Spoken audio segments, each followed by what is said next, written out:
Dito tayo sa Villa Paz. Part pa ng Barangay Villa Paz. Ito yung pinupuntahan nating bat park. So ang kalawakan nito ay puro mga mangroves.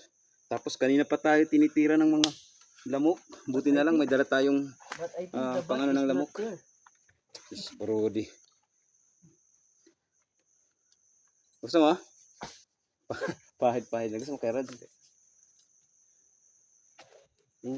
Gusto mo? Oo. Natira na rin ako. Grabe, tinignan naman. Dami. Yan. Kung ano na ng mga sa akin.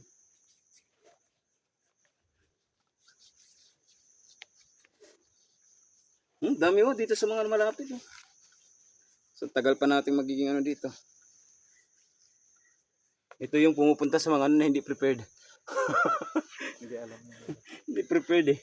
Grabe. Uuwi ako ng Aburla na dala ang remembrance sa El Nido. Huwag lang ako tawag yan. Malaria ba yung tawag yan? Wala na. Dengue. Grabe. Dami. Yung sinadya namin dito, mga uri ng mga kabog. Ito ba? Kabog na? Yes. Mga kabog. Malalaking paniki. Flying fox. Kukuhanan namin para sa turismo ng El Nido. Sana ang turismo ng Aburlan magkaroon ng programa para sa mga vlogger na maipromote pa, mabigyan ng suporta na maipromote ang bayan ng Aburlan. Saan po ang aking bayan? Ma'am Karin, baka naman pag may mga sa Aburlan, promote po natin para po ang Aburlan naman po ay marami rin pong mga destinasyon na dadayuhin din natin sa maibibigay natin, may offer natin sa mga turista. Kailangan pa ba yung dito? Hindi na lang mukha hindi na. Meron ako dito So yung hindi na rin masal yung mukha lang. May banig, may rito eh. Grabe kadumi ng namin bag Yung sari itim na itim.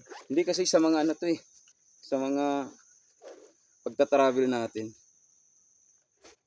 Grabe. This is the amazing. Kuhanan mo na kaya si Sino? Kasi habang maliwanag pa. Si Lilan. Hindi, kung sa mangrove, doon na sa Saan? I-pictures mo lang doon sa inyo, may mangrove din sa area. Yung sa Picturean natin si Lilan. Lan! Tara. Lang yun yung magiging niya, yung mga yan iipit sa kanyang tenga, yung mga yan Dito, kunyari, ito yung sa mga puno na Oo. Dito tayo, Lan. Dito daw. Ayun, doon.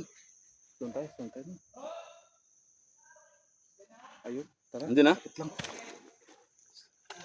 Dito, sabi niya. Mag-ninja tayo ngayon, kadaming lamok.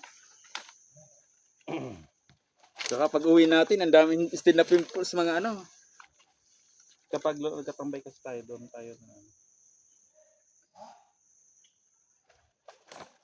Hindi na raw, patanang na natin.